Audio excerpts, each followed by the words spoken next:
नमस्कार दोस्तों, आपका स्वागत है आपके अपने चैनल में। आज की कहानी में हम आपको बताने वाले हैं कि आप कैसे अपने मन को शांत और खुश रख सकते हैं। तो चलिए शुरू करते हैं। एक बार किसी राज्य का राजकुमार महात्मा बुद्ध के पास आता है और वह महात्मा बुद्ध से कहता है, आप हमेशा कहते रहते हैं कि ध्यान करो ध्यान करो, लेकिन मेरे लिए ध्यान करना तो दूर की बात है। मैं कुछ समय के लिए अपनी आंखें बंद करके शांति से भी नहीं बैठ पाता हूँ। मेरा मन इतना बेचैन है कि यह हर समय कुछ न कुछ सोचता रहता है। मैं जब भी ध्यान करने बैठता हूँ तो मेरे अंदर विचारों का तूफान आने लगता है।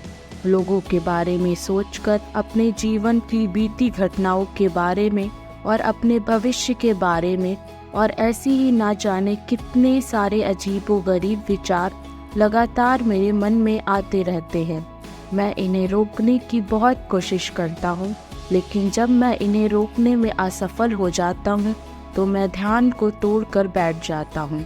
इतनी बातें कहने के बाद वह महात्मा बुद्ध की ओर देखता है और कहता है, बुद्ध, आप मेरी इस समस्या का कोई समाधान बताएं। बुद्ध ने कहा, मैं क्या समाधान बता सकता हूँ। सोचो, तुम्हारा ही मन है, लेकिन यह तुम्हें कुछ देर तक आंख बंद करके बैठने भी नहीं देता है। कितना आज़ाद कर रखा है तुमने इसे। राजकुमार ने कहा, बुद्ध, मैंने बहुत सोचा, लेकिन मुझे अपनी इस समस्या का कोई समाधान समझ नहीं मिला, इसलिए मैं आपकी शरण में आया हूँ। अब आप ही कोई रास्ता दिखाएं। बुद्ध ने कुछ देर तक राजकुमार के चेहरे की तरफ बड़े ध्यान से देखा और फिर कहा, ठीक है, तुम ये 4 आदतें छोड़ दो और फिर तुम्हारा मन लगने लगेगा। राजकुमार पूरे ध्यान लगाकर बुद्ध की बातें सुनने लगा। बुद्ध ने कहा, पहली आदत, दूसरों के मन को पढ़ना छोड़ दो। तुम और तुम्हारे जैसे ज़्यादातर लोग यही गलती कर रहे हैं कि वह दूसरों की मन की बातों को पढ़ने का प्रयास कर रहे हैं कि अच्छा, सामने वाला मेरे बारे में ऐसा सोच रहा है, और यही एक आदत तुम्हें सबसे ज़्यादा बेचैन और परेशान कर रही है। ज़्यादातर उत्सवों पर लोग दूसरे के मन की बातों को गलत और नकारात्मक तरीके से ही पढ़ते हैं। जैसे कि लोग अक्सर सोचते हैं कि दूसरे लोग उनकी तरक्की से जलते हैं, उसे नीचा दिखाना चाहते हैं, उसे पसंद नहीं करते, उसकी मदद नहीं करना चाहते, और ऐसी ही ना जाने कितनी सारी नकारात्मक बातें ये लोग दूसरों के प्रति अपने अंदर बैठा लेते हैं। फिर उनके बारे में ही सोचते रहते हैं, उनसे बदला लेने के तरीके सोचते रहते हैं, उन्हें नीचा दिखाने के मौके ढूंढते रहते हैं, और दूसरों के प्रति यही नकारात्मक सोच इन्हें दुखी करती है, और फिर ये लोग बेचैनी महसूस करते हैं। इसलिए दूसरे लोग क्या सोच रहे हैं, इनका अनुमान लगाना बंद कर दो। दूसरे लोगों के विचारों को पढ़ने की कोशिश करना बंद करो। अगर पढ़ना ही है तो खुद के विचारों को पढ़ना शुरू करो कि तुम्हारे अंदर क्या चल रहा है। कहीं तुम नकारात्मक सोच, शिकायत या बुराई करने जैसी आदतों के शिकार तो नहीं हो रहे हो। बुद्ध ने कहा, दूसरी आदत, ये सोचना कि असफल हो गए हो तो लोग हंसेंगे। हंसने दो।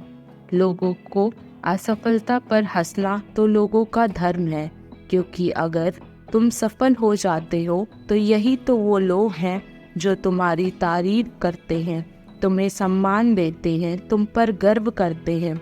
अगर तुम अपनी सफल होने पर दूसरों से तारीफ की उम्मीद करते हो तो अपनी असफलताओं पर उनके हंसने से तुम्हें दुखी नहीं होना चाहिए।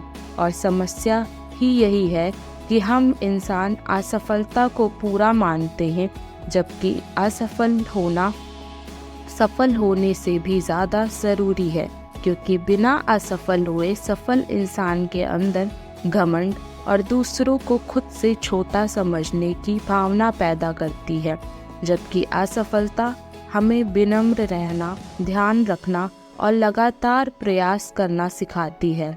इसलिए असफलता को बुरा मत समझो और अगर तुम्हारे काम में असफल होने की संभावना नहीं है तो इसका अर्थ है कि तुमने अपना लक्ष्य अपनी क्षमताओं से छोटा बनाया है।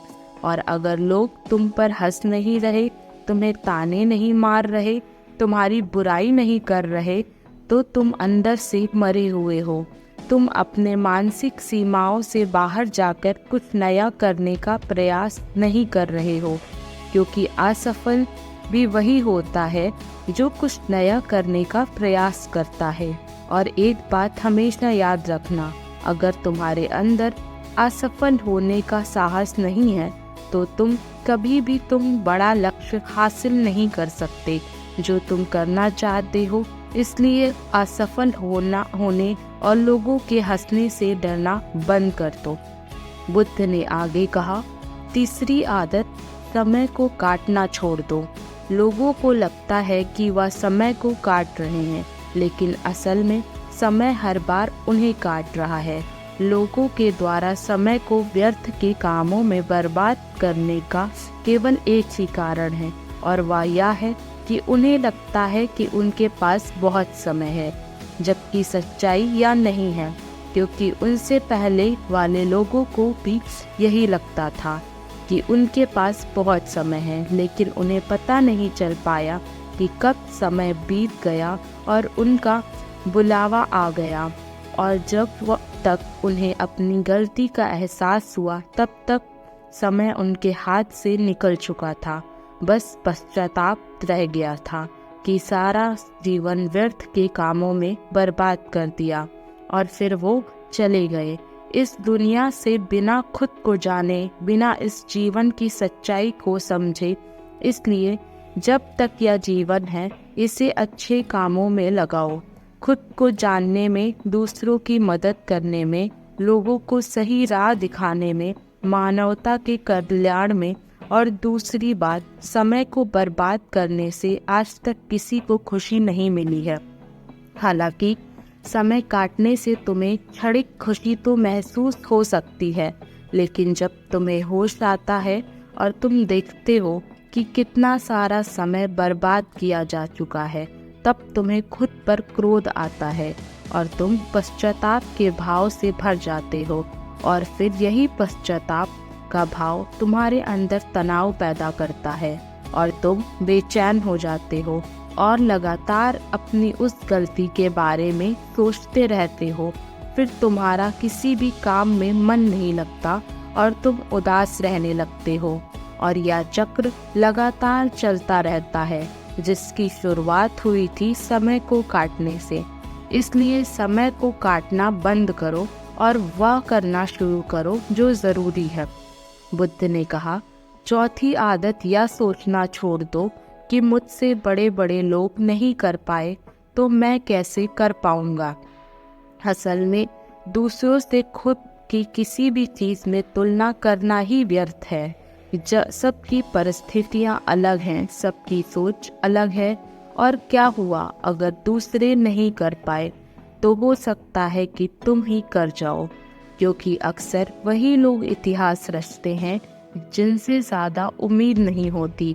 और फिर हो सकता है कि जिसे तुम बड़ा समझ रहे थे, जिसके लिए तुम सोच रहे थे कि उसने बहुत मेहनत की है, बहुत प्रयास किया है, उसने कभी उतना प्रयास किया ही ना हो, केवल मेहनत करने का दिखावा किया हो, क्योंकि ज़्यादातर लोग कभी उतनी मेहनत करते ही नहीं हैं जितनी उन्हें अपने लक्ष्य प्राप्ति के लिए करनी चाहिए, और दूसरे लोगों के सामने या दिखाने का प्रयास करते रहते हैं कि मैंने तो बहुत मेहनत की थी, लेकिन मेरी किस्मत ही खराब थी।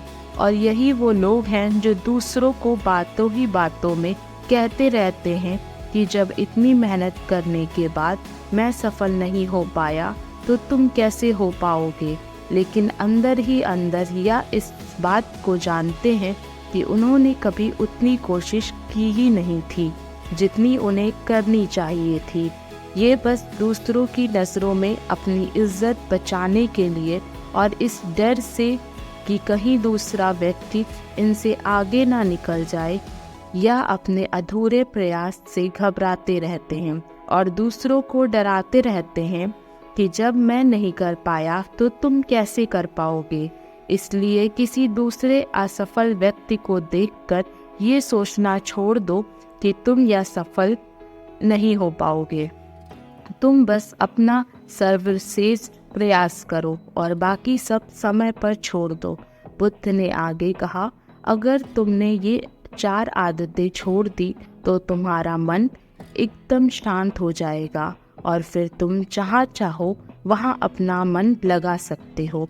इतना कहकर बुद्ध मौन हो गए और राजकुमार को भी अब समझ आ चुका था कि उसने क्या करना है। उसने मन ही मन उन 4 आदतों को छोड़ने का निश्चय किया और बुद्ध को धन्यवाद कहकर वहाँ से चला गया। धन्यवाद दोस्तों।